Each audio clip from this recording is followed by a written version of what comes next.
Hey guys, it is your girl AP and welcome to my channel.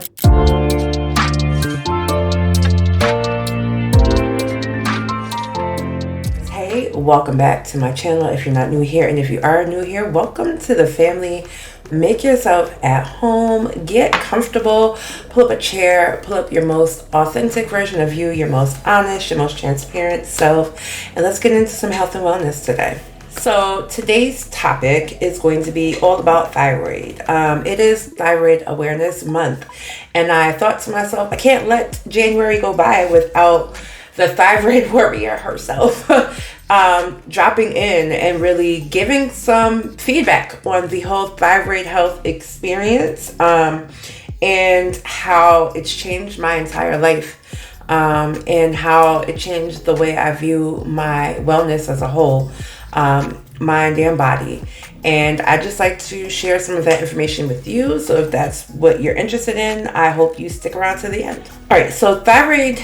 Well, let's first of all talk about what the thyroid is. The thyroid is a butterfly-shaped gland in your neck that sits in front of the vocal cords, and it's referred to as the powerhouse of the body because it definitely controls so much, like the body's temperature, your absorption of certain vitamins, your weight, your metabolism, so on and so forth. There's a whole long laundry list of things that the thyroid controls, and I'm going to drop some links down below, so if you want to do additional reading, you can.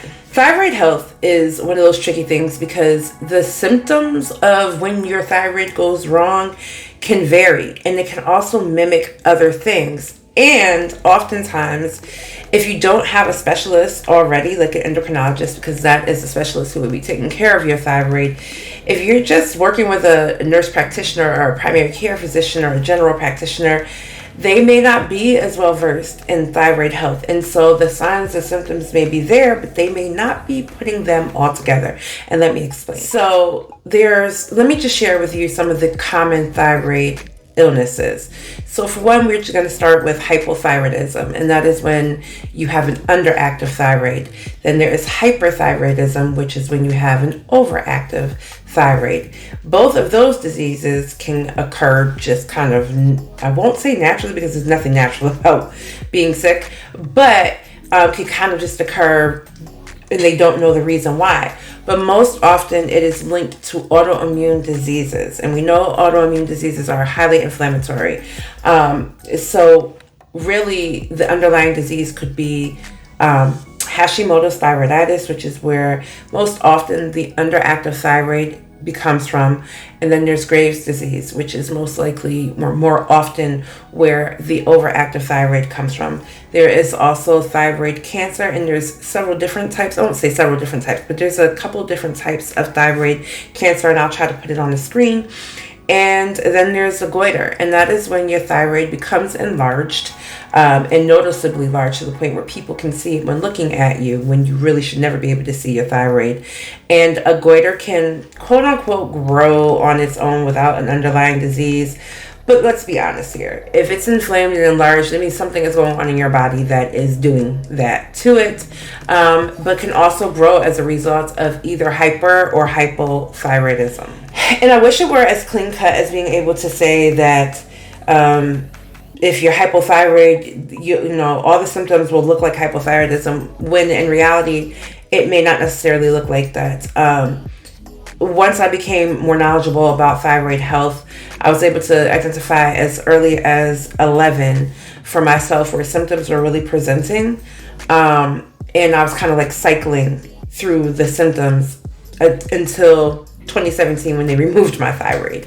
So that's a long time. One of the things that I will say is I discounted mental health. Depression. I was being treated for depression for a really long time, and it never dawned on me that it would have anything to do with my thyroid health. But when you have an imbalanced thyroid, it could definitely affect your mental health and your emotional health. Aside from that, I would go through these fits and starts of weight gain and weight loss, and feeling manic and anxious, and then feeling lethargic and low and depressed, not even realizing that my body was cycling through hyper and hypothyroidism. And oftentimes that will happen when your thyroid is trying to calibrate itself. It knows it needs to do what it needs to do. And so it might overcompensate, which is where you'll get so much thyroid hormone, which is TSH, the thyroid stimulating hormone, that it sends you into overactive thyroid, which is hyperthyroidism. And then it will slow down and it will become underactive, which is hypothyroidism. And it can do that for a while until basically your thyroid crashes and burns. And that's what happened with me. Now, at the time everything happened, it was kind of like the perfect storm for me to get a diagnosis. I had just had my son, my youngest child, and that was in 2016. However, I think it's important to note, trigger warning, I had had multiple miscarriages in my lifetime, which is a huge sign of thyroid health because it affects progesterone production, and progesterone is needed for a healthy pregnancy. At any rate, after I gave birth to him, I dropped all of this weight, and then out of the blue, I started like gaining super amounts of weight, like very rapidly, very quickly. And it is actually common, and they say it's not common, but at this point I've met so many women who have had it happen that I believe it's common, but don't quote me.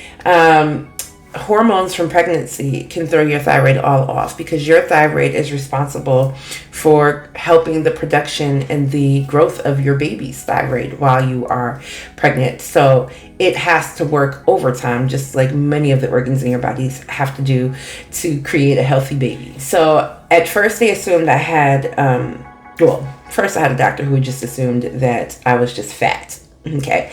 And they didn't even think I had a thyroid issue. However, when I started feeling like I had something stuck in my throat and I kept trying to swallow and wouldn't happen. And this was the latter part of 2016.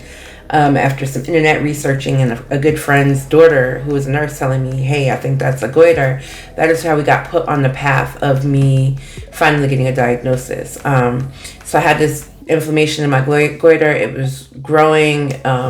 It was large. It was uncomfortable. It was choking me at night. So eventually that led to me having to have surgery. But when they finally did blood work and lab work, everything was within range, which is not necessarily doesn't mean much, because what's in range may not be optimal for your body. It could just be functional, and those are two different things. However, I did have TPO antibodies that were elevated, which would indicate an autoimmune disease.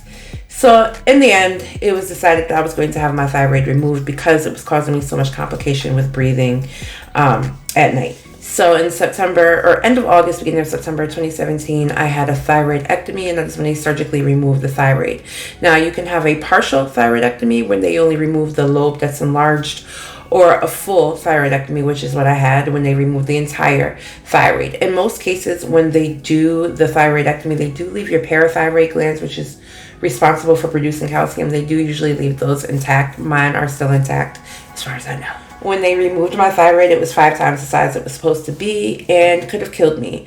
And the way that it was growing was rare. It was wrapping around the esophagus, pressing against the trachea, and growing downward into the chest. So even on imaging, which I did have an ultrasound, and I did have to have a biopsy because I had something called complex nodules when there were growths within the inflamed thyroid, and they had a biopsy to make sure they weren't cancer. They were not. But even on the ultrasound and the CT scan that I had, they couldn't really see the way in which it was growing. So it wasn't until they were actually in my neck where they discovered, all right, this is pretty bad. We need to really make sure we do this the right way. You would think that, magically everything gets fixed after the thyroid is removed, but it's not, because now your body has to adjust to a missing organ, and then come the meds. So when you have your thyroid removed, or even if you don't have it removed, the way they often treat an imbalanced thyroid is with some form of synthetic thyroid hormone. In my case, there are, well, not just in my case, but there are several different types of this synthetic hormone. You have porcine, which is actually pork-based, comes from a pig, which is more natural. And then you have just straight up synthetic, which is made in the lab. I unfortunately had really bad reactions to the most common and most popular brand, which is Synthroid, and levothyroxine, which is the generic version of Synthroid. But what they don't talk about is how the fillers in those medications is what can cause you the reaction and not necessarily the hormone itself. So the fillers that were in these particular drugs were not friendly with my body. My blood pressure shot up sky high. At the time, the surgeon was not listening to me, and he just kept upping my dosage, which resulted in me being in the emergency room twice in stroke territory because my blood pressure was so elevated. I eventually got an endocrinologist who was willing to listen to me, and she put me on something called Armour Thyroid, which is the porcine-based hormone replacement, and that worked really well for me, and a lot of people find success with that. However, a lot of doctors don't like prescribing it because they feel like it's not as controlled as the synthetic version, go figure. And after that, due to a hurricane in Puerto Rico, which is where it was being manufactured, I had to switch over to the generic version of that, which was MP Thyroid, and that actually worked just as well as the name brand Armour. So I was doing really well for a while until the manufacturer sold the company. They put out this huge statement about how they hadn't changed the formula, blah blah blah, but as soon as I received my new set of medication, it smelled funny, it smelled different, and then voila, like all of the symptoms that would indicate I was going into hypo mode started coming back, right? Completely uncomfortable, skin was dry, hair was falling out of my lashes, brows, everywhere on the body, you name it. I was lethargic, I was sleepy, the inflammation was really bad. It was an unpleasant experience. I'm in a thyroid support group, and one by one I started to see more and more people coming forward who stated that they were using NP and that it was giving them quite the response that I was having. So I knew I wasn't crazy, even though they tried to make me feel like I was crazy. So the endocrinologist that I had at the time decided to put me on something called Synthroid. And it has the least amount of fillers. It's a gel capsule. The absorption is great. And I have been doing stellar on it ever since. Unfortunately, my insurance does not cover it, so we had to get a pre-auth, and then my insurance then changed their pharmacy management company, and they didn't care about pre-auth, so I do pay out of pocket for this medication. It is not cheap, but it aids in the quality of my life. And I'm going to continue to take it for as long as we can afford it. So I have been on Thyroid for the last 2 years. It's actually what they recommend after a patient has weight loss surgery, which I did recently. In case you missed the last video, I posted in August. And I've continued on this medication, and it's been working fine. Besides the fact that I went into hyper mode for a moment because, with weight loss, I had to adjust my dosage. This whole entire experience with thyroid health has been a roller coaster. I have felt every emotion like a swinging pendulum because my hormones were all out of whack. And for years being told, lose weight, you lost your baby because you were overweight, you're eating too much, you're this, you're that, and no one ever really taking the time to talk to me about thyroid health.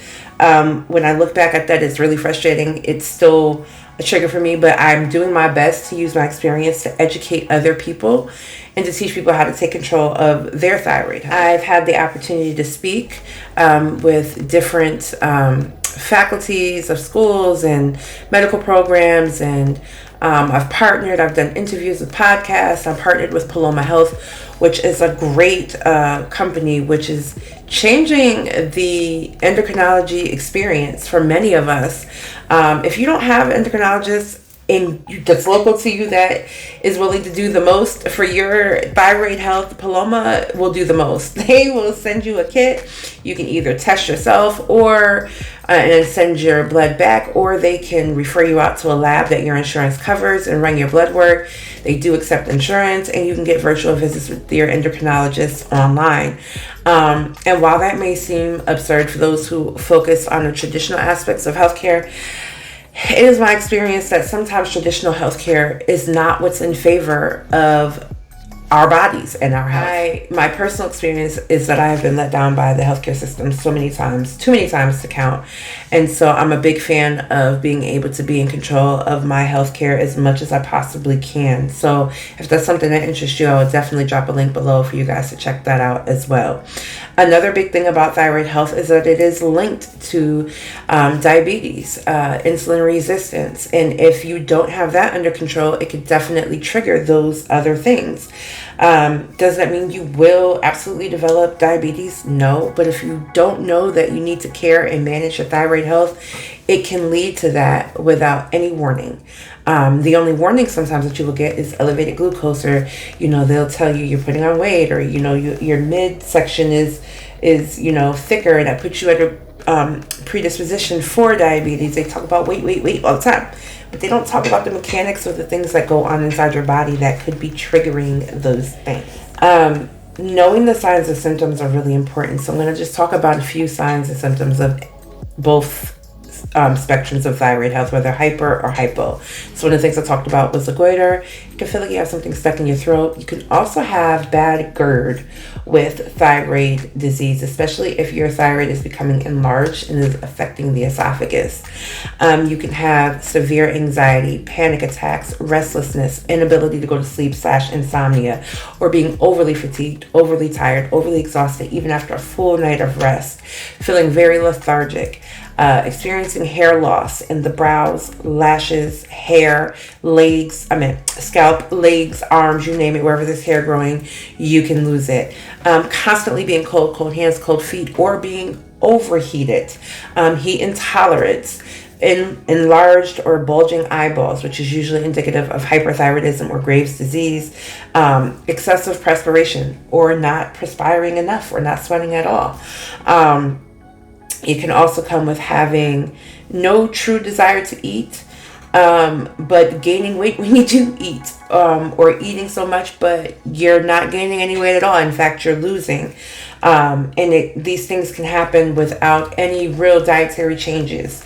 You will notice that you're putting on weight or you're losing it without doing anything different. There's so many little nuances of dealing with thyroid disease, and if any of these things sound familiar to you, take note of that and talk to your doctor about it. Getting your thyroid tested should really be as simple as asking your doctor for lab works. Most doctors will only test for TSH, meaning the thyroid stimulating hormone, and they will basically tell you if it's too high, too low, or within range. But there's other aspects of your thyroid panel that you should be asking for, including T4, T3, reverse T4, reverse T3.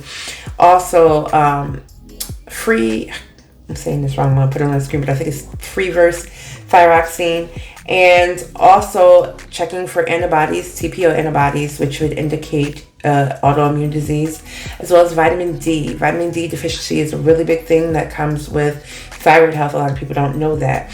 For me, my teeth were breaking. Like, I'm missing teeth in my mouth right now because for years my teeth were becoming damaged. The enamel had broken down and they couldn't figure out why. Teeth were just cracking and breaking.